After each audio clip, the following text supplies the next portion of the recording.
എല്ലാവരും പറയുന്ന പോലെ ഞാനിതിന് മറ്റേ ഫീച്ചറുണ്ട്, ഈ ഫീച്ചറുണ്ട്, അതുണ്ട്, ഇതുണ്ടെന്നൊന്നും ഞാൻ പറയാനില്ല.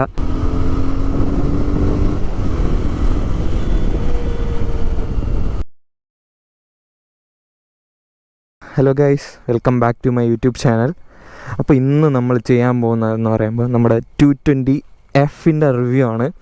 അപ്പോൾ നമുക്ക് ഇതിനെ പ്രത്യേകിച്ച് ആർക്കും പരിചയപ്പെടുത്തേണ്ട ആവശ്യമില്ല, കാരണം ഓൾറെഡി എല്ലാ ജനറേഷൻസിനും അറിയാവുന്ന ഒരു വണ്ടിയാണ് നമ്മുടെ 220 എന്ന് പറയാം. അപ്പോൾ നമ്മളൊരു എടുത്ത് പറയേണ്ടതില്ല ഓൾറെഡി, കാരണം അന്ന് മുതൽ ഇന്ന് വരെ ഒരു ഡിസൈൻ ചേഞ്ച് ഇല്ലാണ്ട് ഇപ്പോഴും ഒരു അതിൻ്റേതായ ഒരു പ്ലേസിൽ ഇങ്ങനെ നിൽക്കുന്ന ഒരു വണ്ടിയാണ് നമ്മുടെ 220 എന്ന് പറയുമ്പോൾ.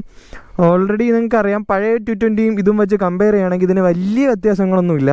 എന്ന് വെച്ച് കഴിഞ്ഞാൽ പണ്ടത് കാർബറേറ്റർ വെർഷനും ഇതെന്ന് പറയുമ്പോൾ FI എന്നല്ലാണ്ട് വേറെ വലിയ വ്യത്യാസമൊന്നുമില്ല.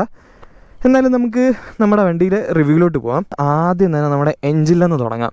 ദ ഐക്കോണിക് എഞ്ചിൻ എന്നൊക്കെ പറയാം, കാരണം ഈ ഒരു എഞ്ചിനിലെന്നാണ് ഇപ്പോഴുള്ള ചില വണ്ടിയൊക്കെയുള്ള ബേസ് എടുത്തിരിക്കുന്നത്. അതായത് നമ്മുടെ N സീരീസിലുള്ള ലൈനപ്പിന് എനിക്ക് തോന്നുന്നു ഈ ഒരു എഞ്ചിൻ തന്നെയാണ് അതിൻ്റെ ബേസായിട്ടുള്ളത്. അതിന് കുറച്ച് CC കൂടി, അതായത് N250ൽ 250 CCയും ഇതിൽ 220, അതായത് ഒരു single cylinder 220cc oil cooled എഞ്ചിനാണ് വരുന്നത്.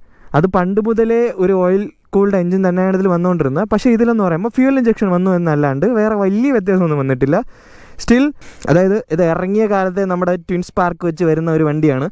അപ്പോൾ ഈ ഒരു വണ്ടിയുടെ ബേസിൽ തന്നെയാണ് ഇപ്പോഴത്തെ പൾസർ ലൈനപ്പിൽ, അതായത് പൾസർ ലൈനപ്പ് എന്ന് പറയാൻ പറ്റില്ല, ഇപ്പോഴുള്ള N സീരീസിൻ്റെ ലൈനപ്പ് എനിക്ക് തോന്നുന്നു ഈ ഒരു എഞ്ചിനിൽ നിന്ന് തന്നെയാണ് വരുന്നത്. കാരണം ഇതൊരു 220cc, ഇതിനെ കുറച്ചും കൂടി ബോർ ചെയ്തു CC കൂട്ടിയിട്ടാണ് നമ്മൾ N സീരീസ് തുടങ്ങിയിട്ടുള്ളത്. ഇതാണ് ഇതിൻ്റെ ഒരു എഞ്ചിൻ വരുന്നത്. അപ്പോൾ ഈ ഒരു എഞ്ചിൻ പ്രൊഡ്യൂസ് ചെയ്യുന്ന പവർ എന്ന് പറയുമ്പോൾ ഒരു 20 bhp അറ്റ് 8500 RPM, അതുപോലെ തന്നെ ഒരു 18 Nm ടോർക്ക് അറ്റ് 7000 RPM ആണ് ഇത് പ്രൊഡ്യൂസ് ചെയ്യുന്ന പവർ. പണ്ട് മുതലേ ഈ ഒരു പവറിൽ തന്നെയാണ് നമ്മൾ വണ്ടി വന്നുകൊണ്ടിരുന്നത്. എനിക്ക് തോന്നുന്നു ചെറിയൊരു മൈന്യൂട്ട് എന്തെങ്കിലും ഒരു വ്യത്യാസം ഉണ്ടാവും, അത് ഞാനിവിടെ കൊടുത്തിട്ടുണ്ട്, ഇവിടെ എവിടെയെങ്കിലും കൊടുത്തിട്ടുണ്ടാവാം. അപ്പോൾ കാർബറേറ്ററും നമ്മുടെ ഈ ഒരു രണ്ട് സീരീസിൽ, അതായത് കാർബറേറ്ററും ഫ്യൂൽ ഇഞ്ചക്ഷനും തമ്മിലുള്ള ചെറിയൊരു വ്യത്യാസം മാത്രമേ വരും. പഴയ 220 എന്ന് പറയുമ്പോൾ നിങ്ങൾക്കറിയാം അത്യാവശ്യം നല്ല ടോപ്പ് എൻഡ് ഉള്ളൊരു വണ്ടിയായിരുന്നു. പക്ഷേ ഇപ്പോൾ FI ആകുമ്പോൾ നമ്മൾ ടോപ്പ് എൻഡൊക്കെ കുറച്ച് ലിമിറ്റ് ആവും. അപ്പോൾ അത് നമുക്ക് പറഞ്ഞു വരുമ്പോൾ അതിൻ്റെ കാര്യങ്ങൾ പറയാം. അതുപോലെ തന്നെ നമുക്കൊരു 165mm ഗ്രൗണ്ട് ക്ലിയറൻസും വരുന്നുണ്ട്. സെയിം ഗ്രൗണ്ട് ക്ലിയറൻസ് ഒക്കെ തന്നെയാണ് വരുന്നത് രണ്ടിനും, അതായത് 165 തന്നെയാണ് N250ക്കും വരുന്നത്, സെയിം തന്നെയാണ് ഇതിനും വരുന്നത്. പഴയതിനെക്കാട്ടും കുറച്ചും കൂടി ഗ്രൗണ്ട് ക്ലിയറൻസ് കൂടിയെങ്കിലേ ഉള്ളൂ. അപ്പോൾ നമുക്ക് ഫ്രണ്ടിലോട്ട് വന്നു കഴിഞ്ഞാൽ ഫ്രണ്ടിൽ ഒരു 17 ഇഞ്ച് അലോയ് വീലുണ്ട്, അത് ട്യൂബ്ലെസ് ആണ്. അതുപോലെ തന്നെ ഒരു 90 സെക്ഷൻ്റെ ടയറാണ് വരുന്നത്. അത് ഞാൻ ഇതിൻ്റെ ഒരു പ്ലസ് പോയിൻ്റ് എത്തുമ്പോൾ ഞാൻ പറഞ്ഞുതരാം.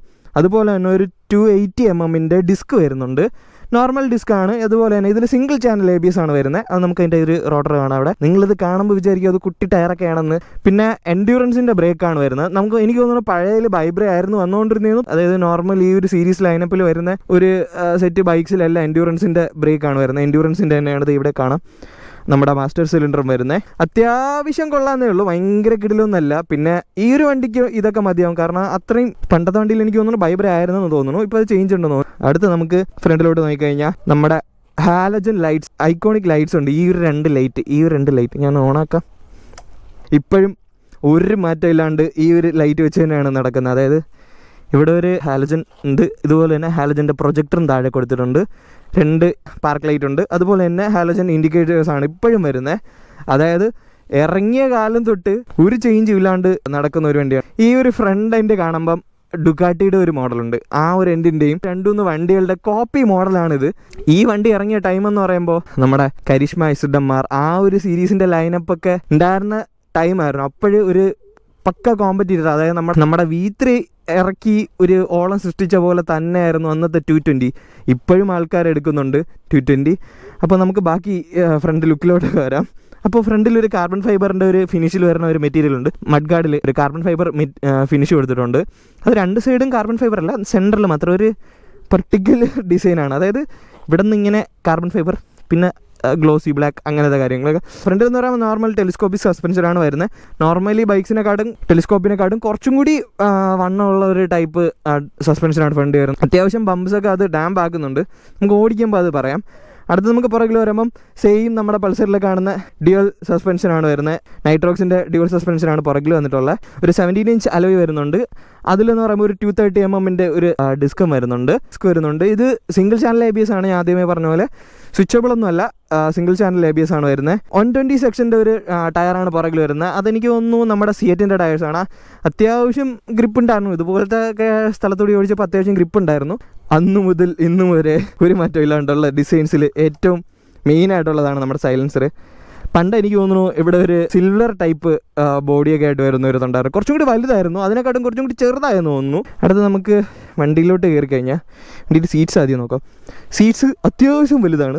എനിക്ക് തോന്നുന്നു നോർമലി ഇതിൽ നമുക്ക് 3-4 ആൾക്കാർക്കൊക്കെ കയറി ഇരിക്കാൻ പറ്റും, പക്ഷെ അങ്ങനെ ഇരുത്തരുത്, ദാറ്റ്സ് നോട്ട് ലീഗൽ. സ്പ്ലിറ്റ് സീറ്റാണ് വരുന്നത്, പക്ഷേ സ്പ്ലിറ്റ് സീറ്റ് ആയാലും വലിയ കട്ട് വരുന്നില്ല. നോർമലി ഇപ്പോൾ RTR അങ്ങനത്തെ വണ്ടിയാണെങ്കിൽ സ്പ്ലിറ്റ് സീറ്റ് എന്ന് പറയുമ്പോൾ ഇടയ്ക്ക് ഒരു ഗ്യാപ്പ് വരും. ഇത് ഗ്യാപ്പ് ഒന്നുമില്ല, സ്റ്റിൽ ഇത് സ്പ്ലിറ്റ് സീറ്റാണ് വരുന്നത്. പിന്നെ സീറ്റ് ക്വാളിറ്റി കവറ് കുറച്ച് ഷോക്കായിട്ട് തോന്നുമെങ്കിലും ഗ്രിപ്പി മെറ്റീരിയലാണ്. നമ്മുടെ NSനെക്കാട്ടും കുറച്ചും കൂടി ഗ്രിപ്പ് കൂടുതലാണെന്ന് തോന്നുന്നത്. NSനാണെങ്കിൽ ബജാജിൻ്റെ ലോഗോയൊക്കെ ഉണ്ടായിരുന്നു, ഇത് ലോഗോ ഒന്നുമില്ല. സ്റ്റിൽ നല്ലൊരു നീണ്ടു നിവർന്ന ഒരു വലിയ വൈഡ് സീറ്റാണ് വരുന്നത്. അത്യാവശ്യം കുഷൻഡാണ്. മെയിനായിട്ട് ഇപ്പോൾ 220 ഇപ്പോൾ എടുക്കണമെന്ന് ചോദിച്ചു കഴിഞ്ഞാൽ ഇപ്പോൾ ഈ ഒരു സ്പെക്കിൽ എന്ന് പറയുമ്പോൾ നമുക്ക് 220 ടൂർ ചെയ്യാൻ പറ്റും. 220 ഒരുവിധം കാര്യങ്ങളെല്ലാം ചെയ്യാൻ പറ്റും, ചെയ്യുന്ന ആൾക്കാരുണ്ട്. നമ്മുടെ ചാർലി D400 എന്ന് പറഞ്ഞ പുള്ളി എനിക്ക് തോന്നുന്നു 220 ഓൾ ഇന്ത്യ പോയിട്ട് വന്നതെന്ന് തോന്നുന്നു. അത് പിന്നെ പഴയ 220 ആയിരുന്നു. ഇത് നമ്മുടെ പുതിയ 220F ആണ് വരുന്നത്, അതായത് നമ്മുടെ E20 എമിഷൻ നോംസിൽ വരുന്ന ഒരു വണ്ടിയാണ്. അതുപോലെ ഞാൻ എഞ്ചിൻ്റെ ഒരു കാര്യം പറയാൻ മറന്നുപോയി. ഇത് 4 വാൾവ് അല്ല, ഇപ്പോഴും ഓടുന്നത് 2 വാൾവിൽ തന്നെയാണ് വരുന്നത്. അപ്പോൾ അടുത്തത് നമുക്ക് കയറി നോക്കാം. അപ്പോൾ കയറി ഇരിക്കുമ്പോൾ നമ്മൾ സീറ്റ് ഹൈറ്റ് നോക്കിക്കഴിഞ്ഞാൽ ഒരു 795, അതായത് 795 mm സീറ്റ് ഹൈറ്റ് ആണ് വരുന്നത്. അതുപോലെ തന്നെ ഒരു 160 കിലോയാണ് ഇതിൻ്റെ വെയിറ്റ് വരുന്നത്. നോർമൽ ബൈക്സ് അനുസരിച്ച് ഇപ്പോൾ ഉള്ള എല്ലാ വണ്ടിക്കും 160 ആണ് വരുന്നത്. ആ ഒരു വെയിറ്റ് ഒക്കെ തന്നെയാണ് വരുന്നത്. നമുക്ക് വെയിറ്റ് പിന്നെ വലിയ ഫീൽ ആവത്തില്ല. നല്ല ചരിഞ്ഞ് വീണാൽ മാത്രം എന്നാലും തൂക്കിയൊക്കെ എടുത്ത് പോകാൻ പറ്റുന്നതാണ്. പഴയ 220 കുറച്ചും കൂടി വെയിറ്റ് കുറവാണെന്ന് തോന്നുന്നു ഈ വണ്ടിക്ക്, അതായത് 220Fന്. അടുത്ത് ഇങ്ങോട്ട് നോക്കിക്കഴിഞ്ഞാൽ ഒരു 15 ലിറ്റർ ടാങ്ക് വരുന്നുണ്ട്. അത്യാവശ്യം നല്ല വലിയൊരു ടാങ്കാണ് വരുന്നത്, മെറ്റൽ ടാങ്കാണ്. അതിൻ്റെ യൂസ്ഫുൾ എന്ന് പറയുമ്പോൾ ഞാൻ നേരത്തെ പറഞ്ഞില്ലേ, മറ്റേ ചാർലി D400 എന്ന് പറഞ്ഞ പുള്ളിയും അങ്ങനെയുള്ളവരൊക്കെ ടൂർ ചെയ്യുമ്പോൾ നമുക്ക് മാഗ്നറ്റിക് ടാങ്ക് ബാഗും അങ്ങനത്തെ കാര്യങ്ങളൊക്കെ യൂസ് ചെയ്യാം. പിന്നെ സ്റ്റോക്കായിട്ട് തന്നെ ഇവിടെ ഒരു നമ്മുടെ ടാങ്ക് പാഡ് പോലത്തെ ഒരു സാധനം തന്നിട്ടുണ്ട്. അതായത് നമ്മൾ നമ്മൾ കുറച്ച് കടകരൊക്കെ ഉള്ളവരാണെങ്കിലും ഒരഞ്ഞെറിഞ്ഞ് ഇവിടെ സ്ക്രാച്ച് വരില്ല.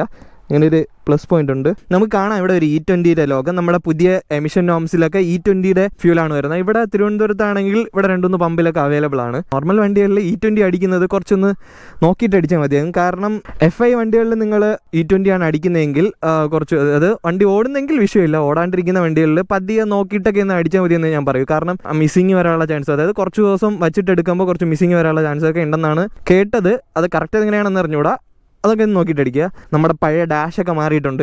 നമ്മളെ അനലോഗും ഡിജിറ്റലും ആയിരുന്നു ആദ്യം വന്നുകൊണ്ടിരുന്നത്. ഇപ്പോൾ ആ ഒരു ഡാഷ് എല്ലാം ഫുൾ മാറിയിട്ടുണ്ട്. സ്വിച്ച് ഗിയേഴ്സിലോട്ടൊക്കെ പോയി കഴിഞ്ഞാൽ നമ്മുടെ പഴയ വണ്ടികൾ, ഞാൻ NSലൊക്കെ പറഞ്ഞ പോലത്തെ സെയിം ഏതാണ്ട് ടൈപ്പ് ടിപ്പിക്കൽ സ്വിച്ച് ഗിയേഴ്സാണ് വന്നിട്ടുള്ളത്. അതായത് ഇത് ഇങ്ങനെ പാസ് അടിക്കാൻ പറ്റും, ഇതിൽ ബ്രൈറ്റ് ചെയ്യാൻ പറ്റും. ഇവിടെ ഒരു മോഡ് സ്വിച്ച് ഒക്കെ കൊടുത്തിട്ടുണ്ട്. മോഡ് സ്വിച്ച് അല്ല, ഇത് വെച്ച് നമുക്ക് ജസ്റ്റ് ഇവിടെ ഒരു പണ്ട് നമ്മളിൽ ബട്ടൺ ഉണ്ടായിരുന്ന പോലെ ഈ ഒരു സ്വിച്ച് വെച്ച് നമുക്ക് ഇത് ജസ്റ്റ് ഇത് ചെയ്യാൻ പറ്റും. പിന്നെ അടുത്ത് നമ്മുടെ ഇൻഡിക്കേറ്റേഴ്സ് വരുന്നുണ്ട്, ഹോൺ വരുന്നുണ്ട്, അതുപോലെ തന്നെ കിൽ സ്വിച്ച് വരുന്നുണ്ട്, ഇഗ്നിഷൻ്റെ വരുന്നുണ്ട്. പക്ഷേ ഇതൊരു വലിയൊരു ചേഞ്ചസ് ആയിട്ട് വന്നിട്ടില്ല. കാരണം പഴയ പൾസറിനുള്ള പോലത്തെ സെയിം കളർ വരുന്ന ബ്ലൂ കളർ കത്തുന്ന ക്ലസ്റ്റർ പോലെയൊക്കെ തന്നെയാണ് വരുന്നത്. അടുത്ത് നമുക്ക് മീറ്ററിലോട്ടൊക്കെ പോയി കഴിഞ്ഞാൽ ഇതാണ് നമ്മുടെ മീറ്ററിലാണ് ഏറ്റവും വലിയ ചേഞ്ചസ് വന്നിട്ടുള്ളത്. അതായത് അനലോഗ് പ്ലസ് ഡിജിറ്റൽ മീറ്റർ ആയിരുന്നു വന്നിട്ടുള്ളത്. പക്ഷേ അത് കുറച്ചും കൂടി ലുക്കായിരുന്നു. കാരണം RPM ഇങ്ങനെ അടിച്ച് കയറുമ്പോൾ ആ ഒരു ലൈറ്റും ആ ക്ലസ്റ്റർ പക്ഷേ എനിക്ക് ഇഷ്ടമായിരുന്നു. കാരണം NSലും അത് ഭയങ്കര ഇഷ്ടമായിരുന്നു. സ്റ്റിൽ അവർ ഇതെടുത്ത് മാറ്റിയിട്ടുണ്ട്. അപ്പോൾ നമുക്കടുത്ത് ക്ലസ്റ്ററിലോട്ടൊക്കെ പോയി കഴിഞ്ഞാൽ നമുക്ക് RPM മീറ്റർ കാണിച്ചു തരാം. RPM മീറ്റർ കാണിക്കും, ഇവിടെ ടൈം കാണിക്കും, ഇവിടെ ഫ്യൂവൽ കാണിക്കും, ഇവിടെ നമ്മുടെ സ്പീഡോ കാണിക്കും, ഇവിടെ കുറേ വാർണിംഗ് കാണും. പിന്നെ ഏറ്റവും വലിയ ഡിഫറൻസ് വന്നിട്ടുള്ളത് നമുക്ക് ബ്ലൂടൂത്ത് കണക്ടിവിറ്റി വന്നിട്ടുണ്ട്. അതായത് നമ്മൾ ടേൺ ബൈ ടേൺ നാവിഗേഷൻ പോലത്തെ ആ ഒരു സാധനം ഇവിടെ വന്നിട്ടുണ്ട്. അതാണ് ഏറ്റവും വലിയ ചേഞ്ച്. അതായത് നമ്മളിപ്പോൾ ഫോൺ യൂസ് ചെയ്യുന്നതിന് പകരം നമുക്ക് അത് യൂസ് ചെയ്യാം. പിന്നെ വേറൊരു കാര്യമുണ്ട്, നമ്മുടെ സൈഡ് സ്റ്റാൻഡ് സെൻസർ വന്നിട്ടുണ്ട്. സൈഡ് സ്റ്റാൻഡ് സെൻസറൊക്കെ വന്നിട്ടുണ്ട്. അത് യൂസ്ഫുൾ ആയിട്ടുള്ള ഒരു സാധനമാണ് ഈ സൈഡ് സ്റ്റാൻഡ് സെൻസർ എന്ന് പറയുമ്പോൾ. കാരണം നമ്മൾ അറിയത്തില്ല, പെട്ടെന്ന് സ്റ്റാൻഡ് ഇടാണ്ടൊക്കെ പോകും. അങ്ങനത്തെ ഒരു ഇത് വന്നിട്ടുണ്ട്. പിന്നെ എനിക്ക് ഏറ്റവും അത്യാവശ്യമായിട്ട് തോന്നിയിട്ടുള്ളൊരു കാര്യം, ഓക്കെ നമുക്ക് നമ്മുടെ മാപ്പ് ഉപയോഗിക്കണ്ട, ഇത് കിട്ടി. അതുപോലെ തന്നെ ഇവിടെ ഒരു ചാർജിങ് പോർട്ടും വന്നിട്ടുണ്ട്. നമ്മുടെ ഫോണൊക്കെ ചാർജ് ചെയ്യാൻ വേണ്ടി ഇവിടെ ഒരു ചാർജിങ് പോർട്ട് വന്നിട്ടുണ്ട്. ഇപ്പോൾ ഉള്ള എല്ലാ വണ്ടിക്കും വരുന്ന ഒരു ഫീച്ചറാണ്, അതും ഇതിൽ തന്നിട്ടുണ്ട്.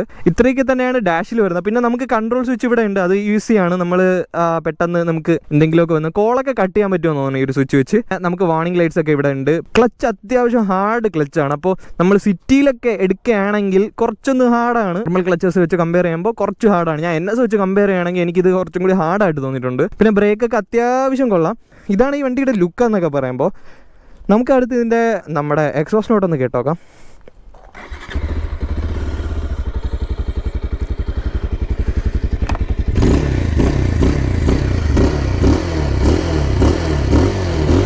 യെസ്, പഴയ 220-നെക്കാട്ടും ഭയങ്കര വ്യത്യാസമുണ്ട്. അതായത് നമ്മുടെ എക്സോസ്റ്റ് നോട്ട് നല്ല ഡിഫറൻസ് ഉണ്ട്. FI ആയതുകൊണ്ട് അതിനനുസരിച്ചുള്ള മാറ്റങ്ങൾ വന്നിട്ടുണ്ട്. പിന്നെ എനിക്ക് ആകെ കൂടി ഇതിൽ മിസ്സിംഗ് ആയിട്ട് തോന്നിയത് നമ്മുടെ ന്യൂട്രലിൽ മാത്രമേ കാണിക്കുന്നുള്ളൂ, ഗിയർ പൊസിഷൻ ഇൻഡിക്കേറ്റർ ഇല്ല ഇതിൽ. ഇതിൻ്റെ ഒരു ഏറ്റവും നെഗറ്റീവായിട്ട് എനിക്ക് പറഞ്ഞാൽ എല്ലാം കൊടുത്തിട്ട് അത് മാത്രം കൊടുക്കാണ്ടിരുന്നത് കുറച്ച് മോശമായി. ഇപ്പോൾ അടുത്ത് നമുക്കൊന്ന് ഓടിച്ച് നോക്കാം. മിററൊക്കെ അത്യാവശ്യം വിസിബിൾ കിട്ടുന്നുണ്ട്, പക്ഷേ മിറർ അഡ്ജസ്റ്റ് ചെയ്യാനാണ് കുറച്ച് ടാസ്ക്. ഓക്കെ, അപ്പോൾ ഇതിൽ വരുന്ന ഗിയർ ബോക്സ് എന്ന് പറയുമ്പോൾ ഒരു 5 സ്പീഡ് ഗിയർ ബോക്സാണ് വരുന്നത്.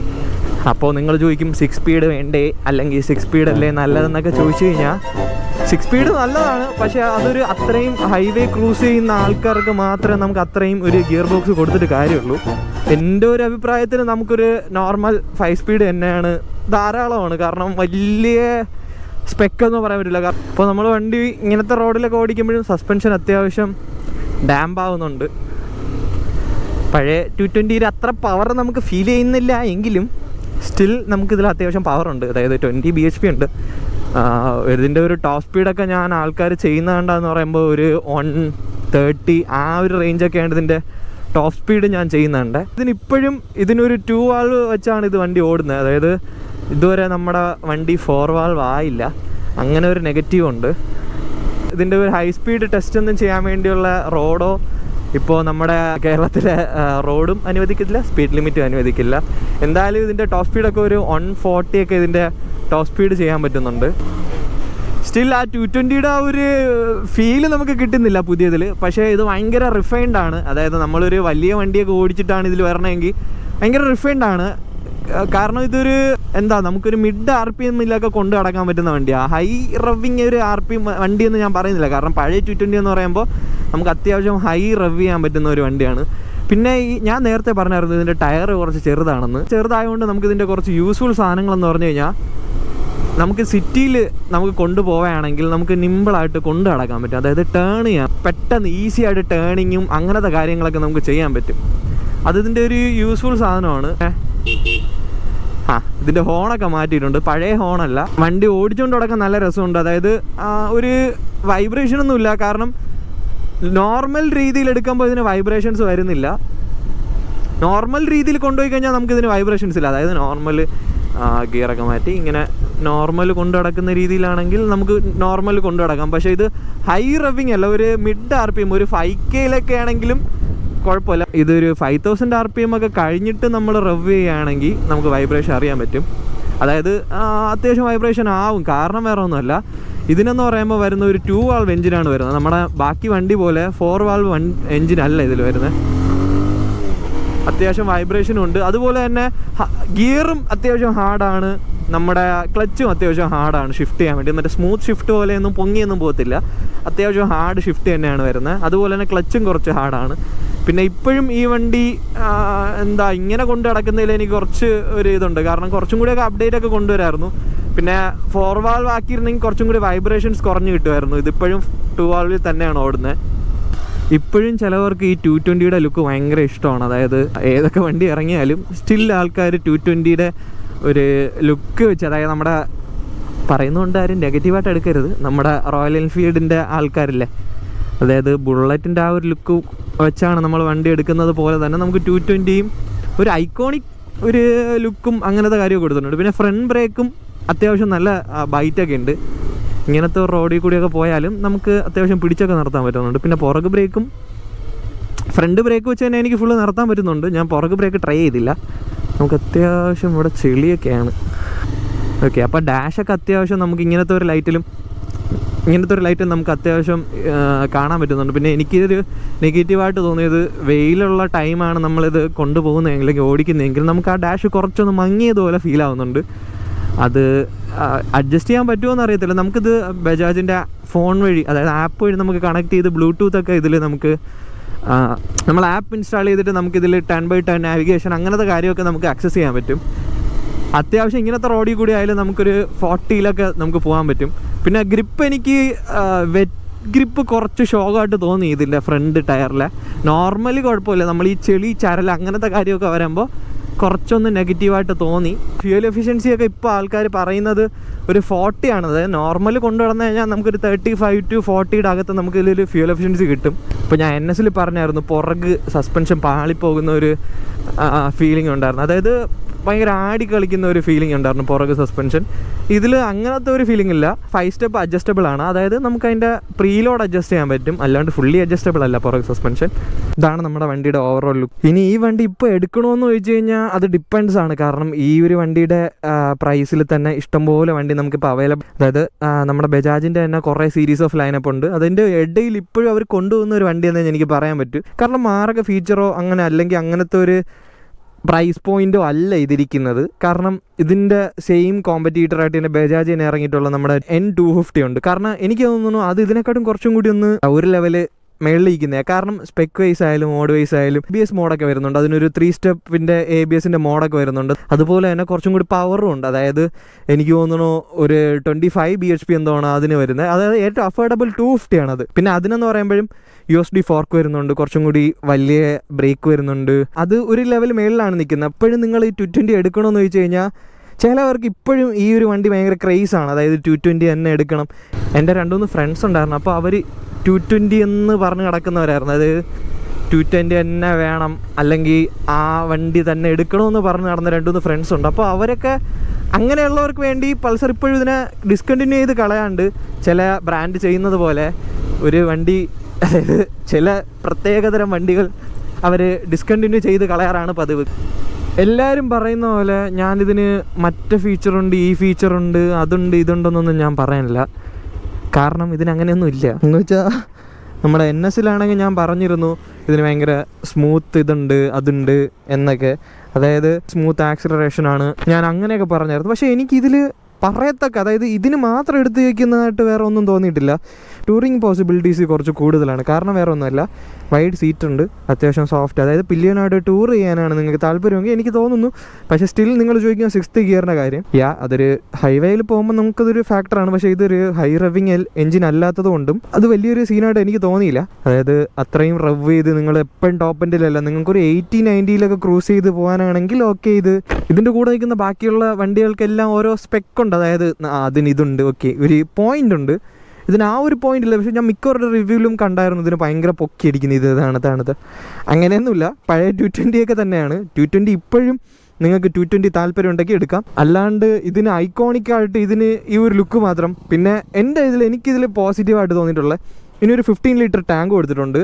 പിന്നെ അത്യാവശ്യം നല്ല ഫ്യൂൽ എഫിഷ്യൻസി കൊടുത്തിട്ടുണ്ട്. അതായത് ഒരു 35 to 40 നിങ്ങൾക്ക് പ്രതീക്ഷിക്കാം നോർമൽ യൂസേജിന്. അതൊരു പ്ലസ് പോയിന്റ് ആണ്. പിന്നെ അത്യാവശ്യം നല്ല വൈഡ് സീറ്റ് വരുന്നുണ്ട്. അതായത് നിങ്ങളിപ്പോൾ ഞാൻ നേരത്തെയും മറ്റേ പുള്ളീനെ പറഞ്ഞ പോലെ അതേപോലെ ഒരു ഓൾ ഇന്ത്യക്ക് അടിക്കാൻ താല്പര്യമുണ്ട്. പിന്നെ ബജാജിൻ്റെ വണ്ടിയാണ്. അപ്പോൾ പാർട്സിൻ്റെ നിങ്ങൾക്ക് ഒരു 220 പാർട്സ് ഒക്കെ എന്ന് പറയുമ്പോൾ നിങ്ങൾക്ക് ഒരുവിധം എല്ലായിടത്തും അവൈലബിൾ ആണ്. അതായത് സുലഭമായിട്ട് കിട്ടുന്നത് ആയിരിക്കും. അതൊരു പ്ലസ് പോയിന്റ് ആണ്. അതായത് നിങ്ങൾക്ക് വേണമെങ്കിൽ 2 സൈഡ് പാനിയർ വെച്ചിട്ട് ബാഗ്സ് വയ്ക്കാം. പിന്നെ ടോപ്പ് ബോക്സ് ഒക്കെ വേണമെങ്കിൽ സെറ്റ് ചെയ്യാം. ഇതിൻ്റെ അക്സസറീസ് ഒക്കെ ഉണ്ട്. അത് നിങ്ങൾ ആഫ്റ്റർ മാർക്കറ്റ് ചെയ്യണം. ഇപ്പോഴും നിങ്ങൾക്ക് എല്ലാവർക്കും ഇപ്പോൾ ഒരു ഡൗട്ടായിരിക്കും ആഫ്റ്റർ മാർക്കറ്റ് ചെയ്യണോ വേണ്ടത്. കാരണം ഹിമാലയനിൽ ഒരു ഇഷ്യൂ ഉണ്ടായിരുന്നു, ക്രാഷ് ഗാർഡ് ഇതായത്. അപ്പോൾ ബജാജിന് ഇതുവരെ അങ്ങനെയൊന്നും ഇഷ്യൂസ് ഉണ്ടായിട്ടില്ല. അപ്പോൾ നിങ്ങൾക്ക് വേണമെങ്കിൽ യൂസ് ചെയ്യാം. ഒരു ടൂറിംഗ് മോട്ടോർ സൈക്കിളായിട്ട് നിങ്ങൾക്ക് നോർമലായിട്ട് യൂസ് ചെയ്യാം. പിന്നെ ഹാൻഡിൽ ബാറിൻ്റെ പൊസിഷൻ നോക്കിക്കഴിഞ്ഞാൽ നോർമൽ പൊസിഷൻ നമ്മുടേത് ഇങ്ങനെയാണ് ഇരിക്കുന്നതെങ്കിൽ അവിടെ നിന്ന് കുറച്ചൊരു പൊടിക്ക് ഫ്രണ്ടിലോട്ടെന്നേ പറയാവും. അല്ലാണ്ട് ഭയങ്കര ഫ്രണ്ടിലോട്ടോ അങ്ങനെ നമ്മൾ ലീൻ ചെയ്യാനൊന്നും വേണ്ട. നമുക്ക് സ്ട്രെയിറ്റ് പൊസിഷനാണ്. പിന്നെ ഫുഡ് പെഗ് വരുന്നത് കുറച്ച് സ്പോട്ടി ആയിട്ടാണ്. അത് കുറച്ച് പുറകിലാണ് വരുന്നത്, കറക്റ്റ് പുറകിലല്ല വരുന്നത്, കുറച്ച് പുറകിലായിട്ടാണ് ഫുഡ് പെഗ് വരുന്നത്. അപ്പോൾ ഇതാണ് നമ്മുടെ പൊസിഷൻ എന്ന് പറയുമ്പോൾ. നോർമലി ഇരിക്കുന്ന പൊസിഷൻ ഇതാണ്, അതിൻ്റെ പൊടിക്ക് ഫ്രണ്ടിലാണ്. അത് RTR വെച്ച് കമ്പയർ ചെയ്യുകയാണെങ്കിൽ RTRനെക്കാട്ടും കുറച്ചും കൂടി ഈസി ആയിട്ട് നമുക്ക് ഇരിക്കാൻ പറ്റുമെന്നേ ഉള്ളൂ. അതല്ലാണ്ട് ഭയങ്കര സ്പോട്ടി ഒന്നുമല്ല. ഹൈവേ ടൂറിങ്ങിനാണ് നിങ്ങൾ ഉദ്ദേശിക്കുന്നതെങ്കിൽ നിങ്ങൾക്ക് എന്തായാലും ആഫ്റ്റർ മാർക്കറ്റ് വേണ്ടി വരും. ഇതിന് ഒരു സ്പോട്ട് ലൈറ്റാണ് ഇതിൽ വരുന്നത്. നമ്മുടെ 220 ഓടിക്കുന്നവർക്ക് അറിയാം, ഇതൊരു സ്പോട്ട് ലൈറ്റ് ആയിട്ടായിരിക്കും കിട്ടുന്നത്. പിന്നെ ഹാലജനാണ്. അത് ആക്ച്വലി ഒരു പ്ലസ് പോയിൻ്റ് ആണ്. കാരണം ഈ ഫോഗി റീജിയൻ അല്ലെങ്കിൽ അങ്ങനത്തെ റീജിയനിൽ പോകുമ്പോൾ നമുക്ക് ഒരു വൈറ്റ് ലൈറ്റിനെക്കാട്ടും നമുക്കൊരു വാം ലൈറ്റാണ് ഏറ്റവും കൂടുതൽ യൂസ് ആയിട്ട് വരുന്നത്. അപ്പോൾ അതൊക്കെ തന്നെയാണ് എനിക്ക് പറയാനുള്ളത്. നിങ്ങൾ ഇതിന് മിക്കവരുടെ റിവ്യൂവിൽ ഞാൻ ഒരു 2-3 പേരുടെ റിവ്യൂവിൽ അവർ പറഞ്ഞായിരുന്നു ഇതിന് ഐക്കോണിക് വണ്ടി അങ്ങനെയൊക്കെ. പക്ഷേ ഇപ്പോഴത്തെ ജനറേഷൻ വെച്ച് നോക്കുമ്പോൾ ചിലവർക്ക് ഇത് ഇഷ്ടപ്പെടത്തില്ല. കാരണം പുതിയ ആൾക്കാർക്ക് വേണ്ടിയാണല്ലോ വണ്ടി ഇറക്കേണ്ടത്. അപ്പോൾ പിന്നെ എനിക്കൊരു ഹൈ സ്പീഡ്സിലൊക്കെ പോകുമ്പോൾ ഈ ഒരു ഫെയറിങ്സ്, ഈ 2 ഫെയറിങ്സിൽ നിന്ന് വൈബ്രേഷൻ ഫീൽ ചെയ്തു. ഓൾറെഡി വേറെ കുറച്ച് വൈബ്രേഷൻ വരുന്നുണ്ട്. അപ്പോൾ അതുകൊണ്ട് എനിക്കിത് വലുതായിട്ടല്ല, എന്നാലും ഇതൊരു അനോയിങ് ആയിട്ട് തോന്നി. കാരണം ഒരു ഫിനിഷിംഗ് ഇല്ലാത്ത പ്രോഡക്റ്റ് പോലെ തോന്നി, ഭയങ്കര സ്ട്രെങ്ത് ഇല്ലാത്ത ഒരു പ്രോഡക്റ്റായിട്ടാണ് എനിക്ക് തോന്നിയത്. അപ്പോൾ നിങ്ങൾക്ക് വല്ല ഡൗട്ട്സ് ഉണ്ടെങ്കിൽ നിങ്ങൾ എനിക്ക് കമൻറ്റ് സെക്ഷനിൽ ചോദിച്ചു നോക്കാം. പിന്നെ ഒരു ഓൺവേർഡായിട്ട് ഇതിനെ പറഞ്ഞു കഴിഞ്ഞാൽ നമ്മൾ നോർമൽ 220, പക്ഷേ അവർക്ക് 220 ഡിസ്കണ്ടിന്യൂ ചെയ്ത് കളയാൻ വയ്യ. അതായത് നമ്മുടെ CBR ഒക്കെ ചെയ്ത പോലെ CBR അപ്ഡേറ്റ് കൊണ്ടുവരാൻ പഠിച്ചിട്ട് അവരിതിനെ അങ്ങ് ഫുൾ ഡിസ്കണ്ടിന്യൂ ചെയ്തില്ലേ, അതുപോലെ അവർ ചെയ്യാണ്ട് അവർ ആ ഒരു ബേസിനെ ഇങ്ങനെ കൊണ്ടു നടക്കുകയാണ്. 1,80,000 എന്നാണ് ഇതിൻ്റെ ഓൺ റോഡ് പ്രൈസ് ഇപ്പോൾ വരുന്നത്. അതായത് നമ്മുടെ സിംഗിൾ ചാനൽ ABS വരുന്ന വണ്ടി ബ്ലൂടൂത്ത് വരുന്നതിന് ഒരു 180 85 എന്താണ് ഓൺ റോഡ് വരുന്നത്. അത്രയും പ്രൈസ് കൊടുത്ത് നിങ്ങൾ എടുക്കണമെന്ന് ചോദിച്ചു കഴിഞ്ഞാൽ നിങ്ങൾക്ക് ഓൾറെഡി കുറേ വണ്ടികൾ നിങ്ങൾ സോർട്ട് ചെയ്യാനുണ്ട്. അതായത് RTR ഉണ്ട് സെയിം, അതിൻ്റെ തന്നെ ബജാജിൻ്റെ തന്നെ നമ്മുടെ സീരീസ് ഉണ്ട്, N250 ഉണ്ട്, പിന്നെ നമ്മുടെ NS200 ഉണ്ട്. ഇതെടുക്കാൻ പോകുന്നവർ എന്തായാലും ഒന്ന് NS കൂടി ഓടിച്ച് നോക്കണം. കാരണം NS കൂടി ചിലപ്പോൾ ഇഷ്ടപ്പെടും. പിന്നെ ഈ ഒരു ലുക്ക് ഇപ്പോഴും ആൾക്കാർക്ക് ഇഷ്ടപ്പെടുന്നുണ്ടെന്നറിയാം. എൻ്റെ 2-3 ഫ്രണ്ട്സിന് 220 എന്നെ ഭയങ്കര ലുക്കായിട്ട് കയറുന്ന അവർ 220 എടുത്തവരെ എനിക്കറിയാം. ഞാൻ പറഞ്ഞില്ല, ഇനി ഇത് ആര് നോക്കണമെന്ന് പറയുന്നത് ഒരു ബിഗിനർ ഫ്രണ്ട്ലി ആണ്, അത്യാവശ്യം ബിഗിനർ ഫ്രണ്ട്ലി ആണ്. എനിക്ക് പോരായ്മയായിട്ട് തോന്നിയത് ഈ ഒരു കുറച്ച് ക്വാളിറ്റി, ഇവിടുത്തെ ക്വാളിറ്റി ഇല്ല. പിന്നെ ഒരു 2 വാൾവ് എഞ്ചിന് വരെ ഒരു 4 വാൾവ് എഞ്ചിൻ കൊടുക്കായിരുന്നു. അതുപോലെ തന്നെ സിംഗിൾ ചാനൽ വരെ ഡ്യുവൽ ചാനൽ ABS കൊടുക്കായിരുന്നു. അങ്ങനെയൊക്കെ മാത്രം. പിന്നെ ഇതിൽ സ്ലിപ്പർ ക്ലച്ചൊക്കെ കൊണ്ടുവരണമെന്ന് ഞാൻ പറയില്ല. പിന്നെ നമുക്ക് അത്രയും ഗിയർ ഡൗൺ ചെയ്യണ്ട. അതായത് 6th ഗിയർ ആണെങ്കിൽ നമ്മളെ പവർ ബാൻഡ് ഇങ്ങനെ ഒരു വൈഡ് ആയിട്ടാണ് ഇരിക്കുന്നത്. ഒരു 5 ഗിയർ വരുമ്പോൾ ഷോർട്ട് ആവും. അതായത് നമുക്ക് ഒരു ലോ സ്പീഡിൽ കൊണ്ടു നടക്കാൻ പറ്റും. പിന്നെ ഇതിൽ നെഗറ്റീവായിട്ട് തോന്നിയതെന്ന് പറയുമ്പോൾ ഇതിലൊരു ഗിയർ പൊസിഷൻ ഇൻഡിക്കേറ്ററും കൂടി കൊണ്ടുവരായിരുന്നു. അതും ഇതിൽ കൊണ്ടുവന്നിട്ടില്ല. ഇതൊക്കെയാണ് എനിക്ക് പറയാനുള്ളത്. നിങ്ങൾക്ക് എന്തെങ്കിലും ഡൗട്ട്സോ അങ്ങനെ കാര്യങ്ങളോ വല്ലതും ഉണ്ടെങ്കിൽ കമൻറ്റ് ചെയ്ത് ചോദിക്കുക. അപ്പോൾ ഞാൻ അതിൻ്റെ ഡീറ്റെയിൽസ് പറഞ്ഞുതരാം.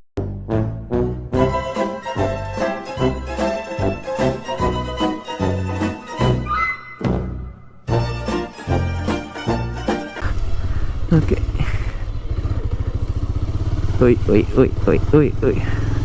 ഓക്കെ അപ്പം